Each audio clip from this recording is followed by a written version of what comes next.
Good morning and happy Tuesday 10 at 10. I am your host, Richard Charpentier, and today we'll get started on all of the great questions we received. So let's not waste any time. So the first question we received for Tuesday 10 at 10 is pasteurization. Is pasteurization method applied in bread making processes? So pasteurization as a mode of extending the shelf life of product, because pasteurization is something from Louis Pasteur that had been used for in milk and beverages, and it's a way of applying temperature, whether or not a lower temperature for a longer time or really high temperature for a shorter time.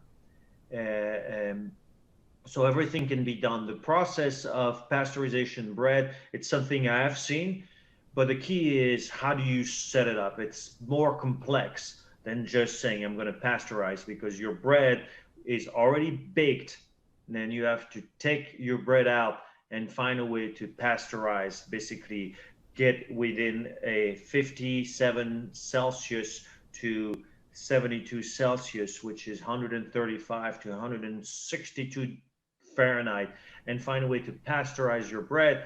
And what from what I've heard is you have to have a packaging equipment that's going to be suited to be able to go into the oven for a short time as your bread is wrapped. Because if you pasteurize your bread and then touch it and repackage it, all you're doing is you're drying your bread. So the key is containing your bread within a confined environment, same as milk, and where you, within the packaging, you pasteurize it, meaning you go to temperatures of up to 162 for a certain amount of time. There's not a lot of literature about it due to the fact it's fairly new, and due to the fact that it will change your throughput, meaning how many loaves you can do, because now you have to have an entire segment done just for pasteurization after baking. So you have to have a dedicated room and area where you can pasteurize. And that's where it becomes complex. But I admire you for trying to do it. And if it's something you'd like to talk a little further, please reach out to the bakery resources on Bakerpedia, and we can start a conversation, a consulting conversation to talk about what is your setup today and how could you get that, because you're going to have understanding the equipment and processes and how much space you need to do that. But that's a good question. And by the way, pasteurization, if it's done properly, can extend your shelf life 3 months, maybe up to 6 months if it's done well. But a very good question. So now moving on to another question. When baking with lecithin, should lecithin be added before or after kneading the dough? And basically, they want to know what lecithin will do, whether or not it'll have a beneficial functionality with gluten to allow the bread to rise better anyhow. So yes, gluten and lecithin will work well together. Usually on baker's percent, an addition of, let's say, soy lecithin, which is very commonly used in a bakery industry. You have also sunflower lecithin. It's a little more expensive, but let's say the lecithin, which comes in either powdered form or liquid form. So you could use it from 1 up to 3% based on flour. And what it does, it will really enhance the viscoelastic property of your gluten. So meaning it's going to get you more extensibility. It's going to help with your volume. It's going to help with machinability. So it cuts very clean. So it's a good ingredient. It will soften the crumb as well. I wouldn't use it if you were to make a artisan bread per se, like a baguette, a ciabatta. You might not see the true benefit. But for manufactured bread, yes, it's a good what I call dough conditioner that can be used, that will benefit in addition to the gluten and how well and the other ingredients and how well it mix. It will soften, make a tighter crumb, slightly tighter crumb, as I said, will help with your throughput, and it will help also with the final volume and texture of the bread. But I'm for lecithin. It's a clean ingredient. and it's easy to use and work with.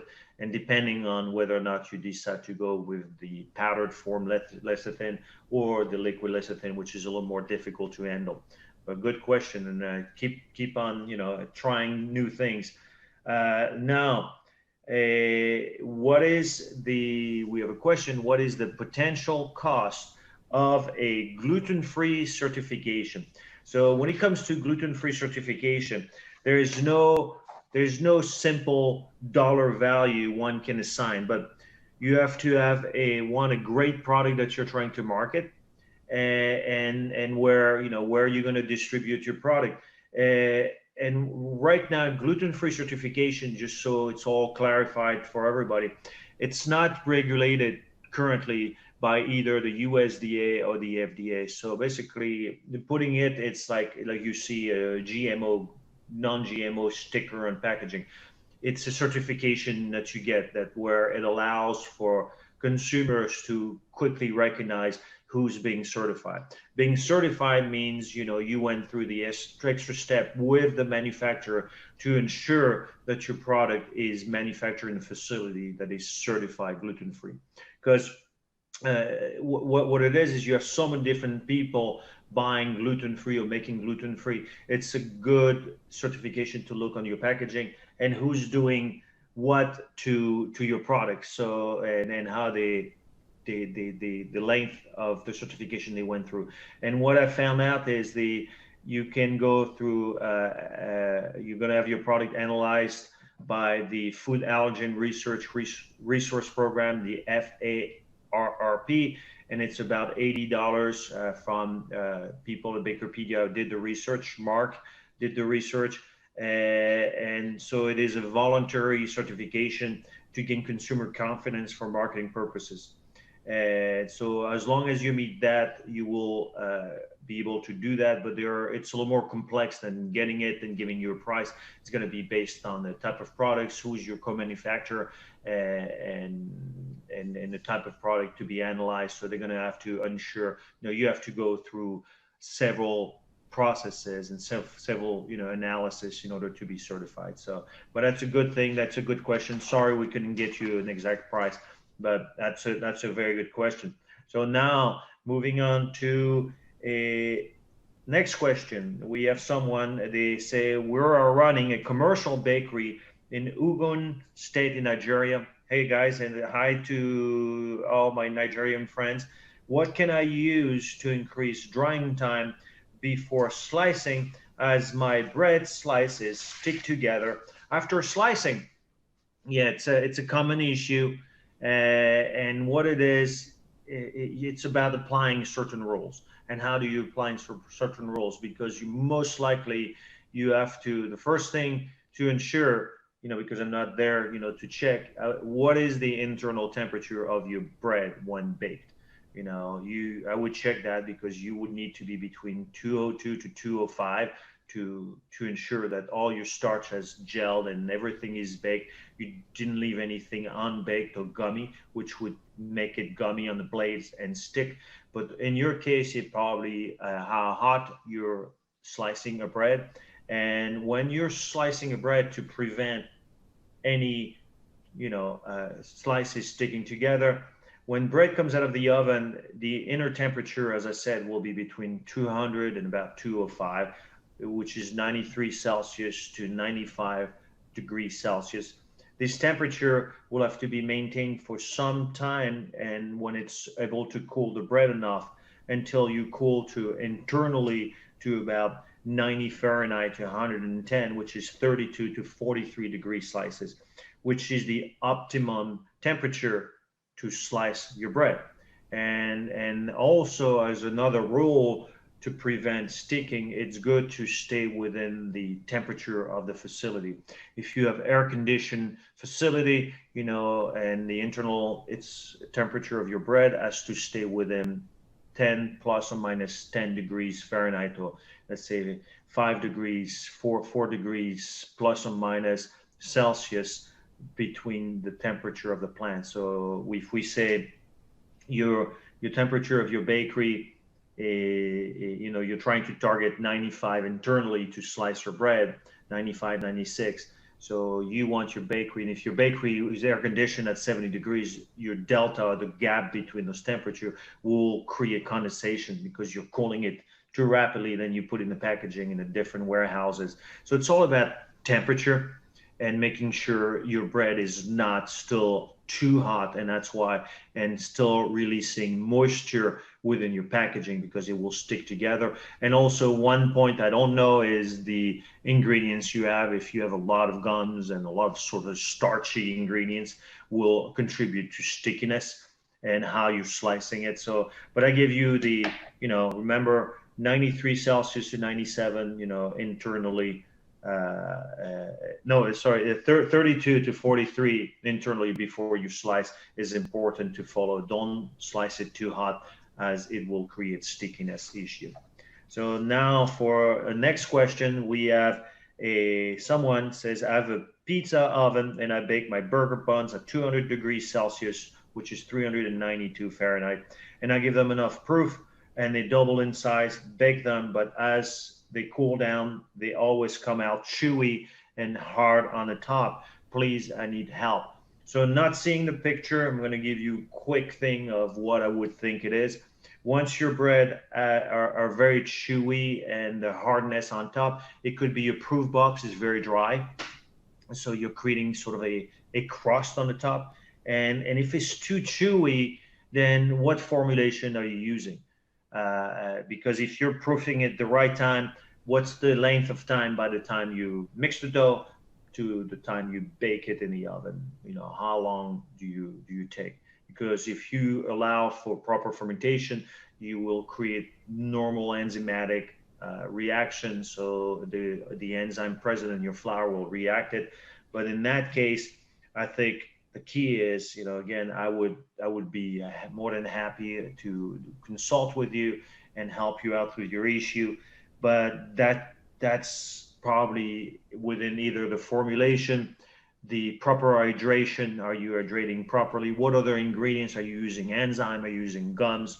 You have probably other ingredients that you might be using. The temperature of the proof box, the humidity of the proof box, and your oven, when your oven reaches 200 degrees Celsius or 392 Fahrenheit, how accurate is it? Because I've seen, many bakeries. When I would go into a bakery, I would check the temperature of the dial versus the actual temperature, and sometimes you're off, and it's not knowing that. So sorry, I can help you further. And now moving on to our last question. We've got a lot of questions, as I said.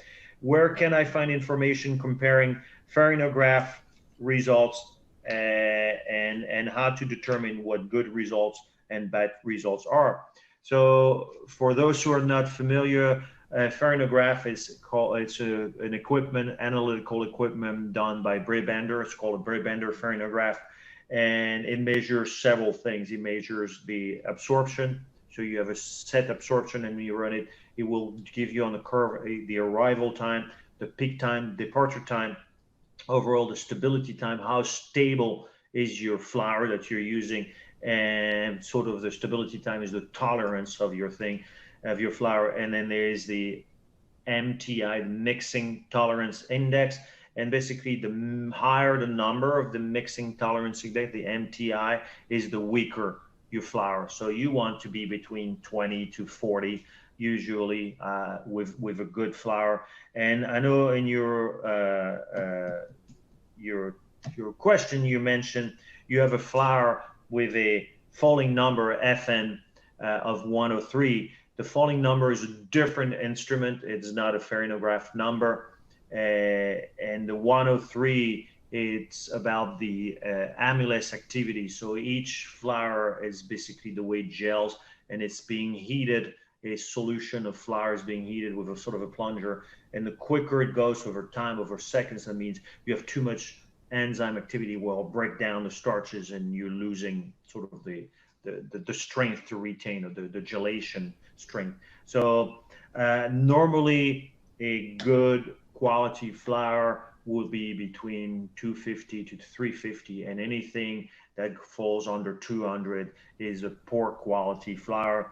and that's something you would, you can look also on the Bakerpedia page. Dr. Lynn Carson has a lot of great information on fairnograph, falling numbers, quality of flour that I recommend you go on and start reading further to better understand why you have a falling number of 1 or 3, which is not, in the world of baking, is not an acceptable flour.